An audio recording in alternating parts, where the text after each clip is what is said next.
Vikings are cooked. How's the ski mask, Benny? You're about 4 minutes in. How's it going? It's a little itchy. Not gonna lie. A little itchy, a tad itchy, but I'm feeling good. I'm ready for the Lions. Ready to go. You ready for these Lions nickel packages? Oh man. Yes. The people want to know, did your grandmother knit that for you? No, I got it on Amazon.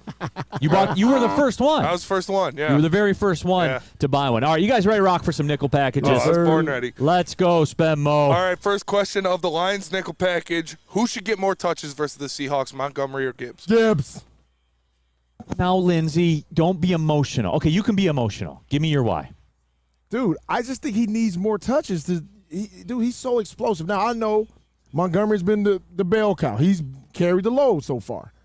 But I just think you got to start working Gibbs in more, giving him more touches, man. The dude is – you see how explosive he is? No doubt. We got to get him more touches then. No doubt. See, here's the deal, though. Who do I want to see with more touches? Montgomery. I know. Because if Montgomery's getting more touches, you're a 15-20 in this football game. That's true. So that's what I want to see. You got to go with the nuance, Lindsay. You can't give in to your emotions. I'm giving into the future because I know that's going to be the future, and I want him to be incorporated ASAP. Lindsay, you were a cerebral player, great defender. No doubt. You took emotion out of the fold. Definitely. Yeah. Definitely. Come on, man. Do you see what I'm saying, though? Like, No, if Montgomery's leading you in touches, man, you're in there. So you don't think Gibbs could play that role as like Montgomery, running the ball as much as Montgomery does? Do you think Gibbs can do that? He could do that, but, dude, this guy was in college last year, man. You know, this guy's never played a 17-game season in his life. And even when he does, they're playing the Citadel once. You know, they're playing Vanderbilt once. It's like a Michigan schedule sometimes. but, Chicago School for the Blind. Yeah. But that was in the past. It doesn't matter now. He's in the big leagues now. You got to pull your pants up and get it done. And I think he's more than capable. Ransom says it best. Keep the split, situational game flow. Situational. You let the situations dictate. Second down. Second down. I Next agree. question of the nickel package. What receiver needs to step up the most, obviously, outside of Amon-Ra St. Brown? I got to get Marvin Jones right. I don't know if he's cooked. He's not cooked. That's my fear. Yeah, he's not cooked. Okay. Then I got to see it. You know, we're not back at the studio, so I don't have the Rick Ross show us. And I know he's a vet. And I know he's played great games for this franchise in the past. But I got to see it to some degree. You know what I'm saying? For the Lions to be the best Lions. And this isn't like I'm not coming at Marvin Jones. Like nobody – I think Marvin Jones would be the first one. If we were all sitting here in a circle, Marvin Jones would say, it's got to be Marvin Jones. Of course he would. Of course he would. What about you, Lindsay? I mean, I like Marvin Jones, and I don't want to discredit him and say that he's done. But you're scared. You're scared of it. Okay, and that's fair. I am afraid, though. I am afraid. I don't know, man. I'm going to go with my guy, though. I want Gibbs to get more catches out the backfield. Okay. We got to get the ball in this guy's hands, man. This guy's a playmaker. Now, that I support. Okay. That I support. Okay. But like 3rd and 2, and we're going to pound it. You know what I'm saying? Yeah. I want Montgomery to handle that. I like this one from Chili Damon. And I've been calling for this to the point where I took him at the end of pretty much every fantasy draft I was in. Khalif Raymond. I want to see it, man. He looked good in camp. Yeah, absolutely. Like he's got that pinball-y, you know what I'm saying? Yeah. Like low to the ground, all that kind of. I do want to see more Khalif Raymond too, but just for this team's sake right now, I'm leaning towards Marvin Jones. 3rd down. 3rd down, third question of the nickel package. All right. Will the Lions sweep the NFC North? They'll sweep those bum-ass Minnesota Vikings. Yes, they will. They'll sweep those bum-ass. That's right. The Vikings are bums. There it is. The people at Dispo are speaking. Even everyone agrees the Vikings are bums. I'll never call for a division sweep. That's aggressive. They were 5-1 last year. I know, but with a loss to the Vikings. It's hard. It's hard to sweep a division, man. So let's talk about it then. You think of course the Vikings. We're already saying we're gonna. Yeah, they're bums. They're done. They're done. Bears cooked. They have a red arrow pointing down. Barbecue chicken. Yes. Fudge Packers.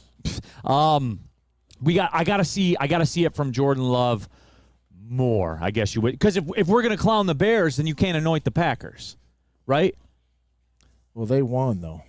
I know, but I'm saying, though, like, if you're going to clown the Bears, because people flew off the handle, like, easy on the heavyweights was straight up disrespectful to the Bears. And, look, I'm somebody that long-term believes in the Bears, that they'll be a problem. Yep. But long-term is not this year. They don't look like they're ready to do this. Dude, that play calling was hideous from the Bears. Watching them, it was like watching a high school offensive coordinator send in plays. Yeah, but you know what? I'm going with the sweep. I think they sweep it. Okay, well, Brandon Hasso supports that. He says, I got $50 to win 1,100 and something on a division sweep. Bet it. So he's in the streets. Let's go. Like, he's not just talking about it. Exactly. He's being about it. That's what I'm talking about. You know what I'm saying? Like, he is out there. Fourth down. Fourth down. You there in the ski mask. What's fourth down? Oh, me? Fourth question of the Lions nickel package. Will Jared Goff get MVP votes this year? Say it. Say it. Do it. Do it. Yes, he will get one. He will get one. One? He will get one. All right. Did I tell you I got an NFL MVP vote this year? No, I'm kidding. Because we're starting to see it already, though, right? Like, to talk about the NFL record for passing attempts without it. Like, if he picks that up and he stays clean for the year and they win a division, you guys know how this works. I know Patrick Mahomes, they're kind of up. But, like, obviously, everything's got to fall right. Like, for Goff to get an MVP vote, you're basically building your Tetris screen and waiting on the long brick to come. That's how I did it every single time. That's how you do it. Sometimes a long brick never shows up. It's true. Not everything fits into place. I think he'll get a vote, yes. So we're saying a vote? A vote. I mean, it just depends. It's too much. You got to look at too much to say if he gets a vote. They have to win X amount of games, win a division. It's a big parlay. Yeah, I understand that. It's a lot. And look at the guys that, they're already putting above him to get MVP votes. There's going to be a lot of guys in front of him. But I'll say he may get a vote because I think the Lions are going to be really good. So I'll go with that. He'll get a vote. You get a vote? Yeah. All right. Get a vote. Man, there's more support than I thought was going to be. All right, fifth down. All right, fifth down. Final question of the nickel package. How worried are you about Taylor Decker? Well, I mean, we touched on this a little bit a couple minutes ago. On Monday, not concerned at all. Tuesday, not concerned at all. Wednesday, I thought about it for a second while I was on the treadmill and then, clicked on the next podcast and moved on. Yesterday, I thought about it a little more. And then today, I really thought about it. I did. I mean, look, I think that Sewell's a gold jacket loading. We know that, right? Mm-hmm. And we know that he is going to be your left tackle of the future. You give him a blank check, he's a Lion for life, and you never worry about the position again. But that doesn't mean and look, before I'll come full circle on it. I was one that when we were in the offseason talking about cap space, I looked at Decker. Remember that show we did that? I mean, I looked at it. I'm like, if you do, this is what it saves you. And you didn't cut me off or anything like that. No. You said you understood. He's going to retire soon. He was talking about it at Hard Knocks last year. He was like, I can't wait to retire. So yeah. I mean, you didn't. Nobody cut me off. Nobody thought it was absurd. But I got to be consistent about it, though, too. You don't take somebody like Taylor Decker out of your lineup and get better. No. And I think I was being a clown kind of thinking that way. Self-awareness. Yeah, definitely. You concerned at all, Lindsey? Not short term, maybe, but not long term. I think he'll be fine, and I'm not. And I think for one game, I think the Lions can maintain.